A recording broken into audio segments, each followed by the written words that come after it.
government, local, state, and federal. And, I certainly get some consolation that we have patriots like Attorney General Jeff Sessions, and, some of the leading immigration enforcement experts finally having a place and voice in the White House. But a lot of this kind of reform is going to have to take place in people's backyards. And could we please have a viable Republican candidate for mayor in New York City? What the hell? Well, Can I say that? Oh, no, please, listen, we are the insurgents in the New York City GOP. We're not, and we feel your pain.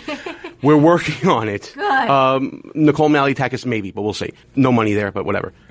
So I'm baffled here. We get flustered when we talk about New York City. Yeah. But we watched old videos of Hillary Clinton and other Democrats from 10, 15 years ago, and their stance on immigration was not that far out there. Where did the left make this hard turn to where they became totally irrational when it comes to the topic of immigration? They don't want to deport criminals. They don't want to stop sanctuary cities. But 10 years ago, they weren't saying these things. Yeah, that's a fantastic point, because you're right. There are these video clips of Hillary Clinton saying that she was against driver's license for aliens, even making noises about some even symbolic reform of the H-1B visa racket for foreign guest workers. And then you're right. They pivoted so hard left. I mean, it's not even worth putting adjectives in front of the left, progressive or radical. I mean, they're all just extremist, nuts, unhinged leftist.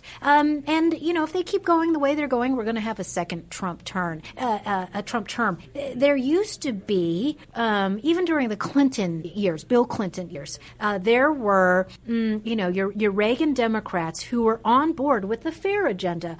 People forget that Barbara Jordan was one of the heroes. This was an African-American congresswoman from Texas who talked and supported issues and positions, to the right of Pat Buchanan on immigration reform. Even Cesar Chavez was against illegal immigration. It's People amazing. don't remember that. All the countries that we're trying to send illegal immigrants back to have more stringent immigration laws themselves than we do, and they criticize us for being uncompassionate towards these people. It's literally a world gone mad. We have to talk about the book. Yes. The wonderful book Sold Out that is out now. John Miano was around before. We were listening to him. Yeah. How did you link up with John? So I actually met John Miano after Invasion was published. I met him at CPAC in 2003. Everybody meets at CPAC, Russ. It's kind of what we do. It is definitely worth networking. You never know when somebody you meet randomly will end up co-writing a book with you.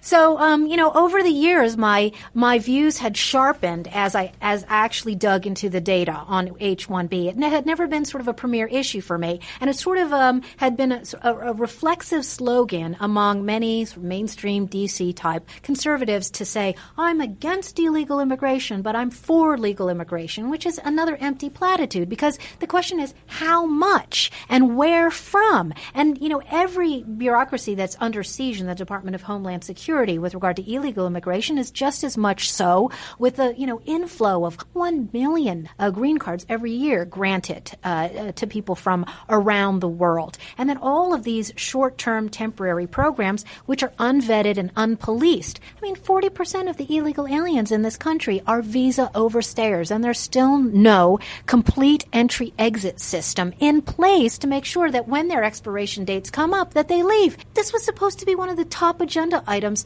of the 9/11 Commission. It's still not done. And Trump caught a lot of slack during the campaign for using the term extreme vetting from certain countries. Right.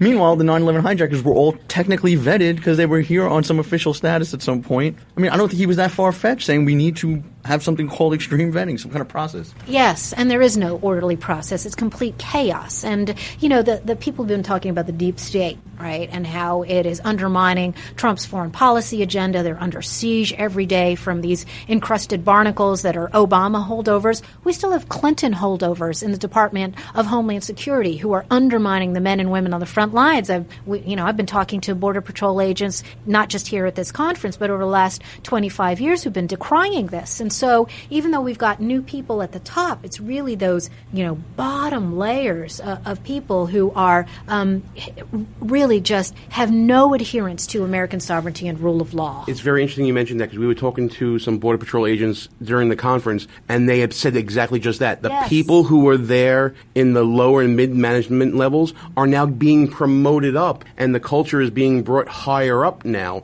And, the border agents in the field, I don't need to tell you, You know, you've been to the border so many times, and you brought more awareness to the issue than anybody else in America, really. They are getting more and more frustrated, not only from the lack of technology, the lack of support, but now the bad actors are gaining benefit. Yeah, and so this is a management issue, and it's a management crisis because, you know, you think about the thousands and thousands of people that work at DHS and what kind of information that they might be leaking and what kind of memos they might be ignoring from the top down. I mean, it is a crisis overall. Look at this reality winner, right? This NSA leaker. How many of those types of people are in DHS doing the same types of things? We have no idea. Absolutely right. Listen, we want everybody to pick up the book. I think by the time this interview is over, it's going to be a New York Times bestseller, right? I mean, if it's not already. And normally we promote people on social media, but you got like everyone following you already. But Michelle, what an honor it is to talk to you. It really is. I feel like we've arrived, Russ, finally. And good luck with everything. Continued success in the future. And look forward to you coming back on, hopefully soon. Thank you, gentlemen. I appreciate it. We're actually behind friendly lines today. Yes, but listen, you got to do branding. You know branding of all that. So thanks so much. Behind Enemy Lines. Gene Baradelli back behind enemy lines at FAIR's Hold Their Feet to the Fire Radio Row event. It's an honor to welcome back to the show Senator Mike Lee of Utah. Sir, thank you so much for coming back on. Thank you. Good to be with you. Now, I know we're here to talk about FAIR, but I have to tell you, the new book that's coming out, Written Out of History, The Forgotten Founders Who Fought Big Government. Very fascinating read. As I'm going through the list of people that you're highlighting here, I'm like to think that I'm an educated man, law degree, all that stuff, but I'm learning things that I never was taught in any school. Yeah, that's not surprising. Most people haven't heard of most of the people I describe in this book. Very few people have heard of all of them, in part because we don't teach about them anymore. We don't teach about Mum Bet, the slave who won her freedom in early American Massachusetts following the Revolution. We don't learn much about Elbridge Gerry, who was both a signer of the Declaration of Independence and an attendee at the Constitutional Convention, in part because their stories don't fit our modern narrative, a narrative that talks about how big government based in our nation's capital is necessary for everything we do. We'll hear little snippets. We'll hear about Aaron Burr in a duel with Alexander Hamilton. We'll hear about Elbridge Gerry and gerrymandering, and his name will reign in infamy for that. But you never get the stories that, the Iroquois Indian who taught Benjamin Franklin about separation of powers. Fascinating stuff. It is indeed. One of the reasons we don't hear about Canasatego is because Canasatego was all about federalism, about the idea that we've got a few powers that are federal, all other powers are state powers. This was not an English concept. This was an American concept, a Native American concept. And it was taught to Benjamin Franklin by Canasatego. But because we've neglected federalism, we've also forgotten about who taught us that, Canasatego. So I'm trying to reintroduce the American people to the man who taught us about federalism, and with it, the concept of federalism itself. I got to know how you find the time to do all this, between representing the people of Utah, fighting this idea of the liberal left, and educating people. Do you find extra hours in the day that other people like me can't find at all? I have a lot of long airplane rides, and I have congressional recesses that give me time to do these things. Fantastic. So we're here at FAIR, and one of the things I've noticed in comparison from last year to this year is the sense of optimism that the new administration has brought, that there may actually be some movement on immigration reform. And we saw that earlier this week with the press conference with President Trump talking about case law and no sanctuary for criminals act and things like that. Is that same sense of optimism in the halls of the Senate? Yes. It's not the focus of our discussions right now because we're focused on the health care issue. But yeah, the American people are calling for relief. They're calling for the passage of laws like case law and like the sanctuary cities provision. We need to get these things done. Now, you brought up health care, so I have to bring it up now.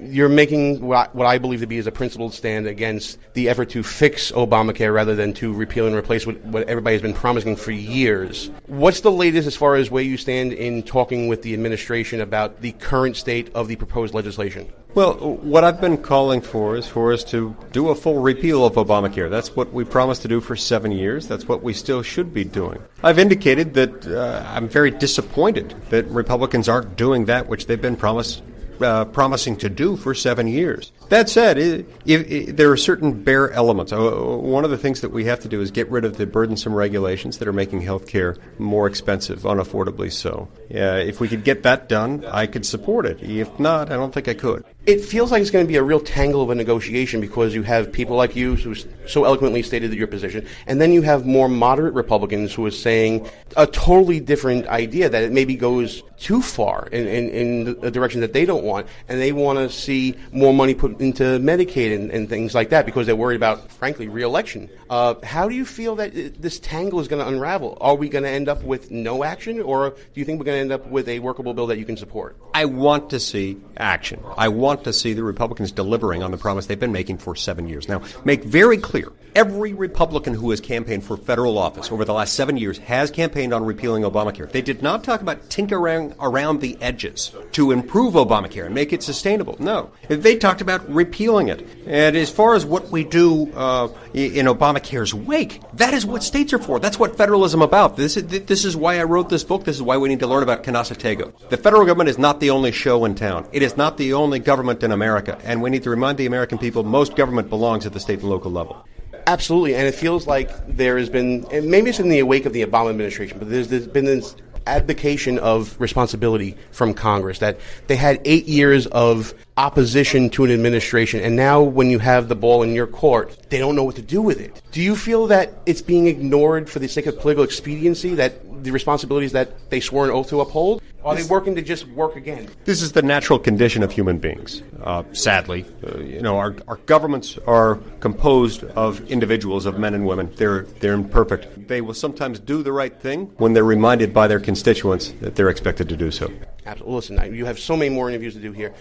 Everybody go find Senator Lee's book. Where can we find it besides Amazon? On your website? At Amazon, at Barnes & Noble, or at MikeLeeBook.com. And we're going to put a link on our website as well so you can get it directly from there. Senator Lee, always a pleasure to have you on. Thank you very much. We're a little past halftime here on the show. I want to thank everybody for tuning into Behind Enemy Lines Radio's special coverage of the Federation for American Immigration Reform's Hold Their Feet to the Fire Radio Row event. This is the first of 2 great shows that we're doing. Hope you're having a great Independence Day, and we're glad you're checking us out. Hopefully at www.behindenemylinesradio.us. Check us out on the Facebooks and the Twitters at BEL_radio.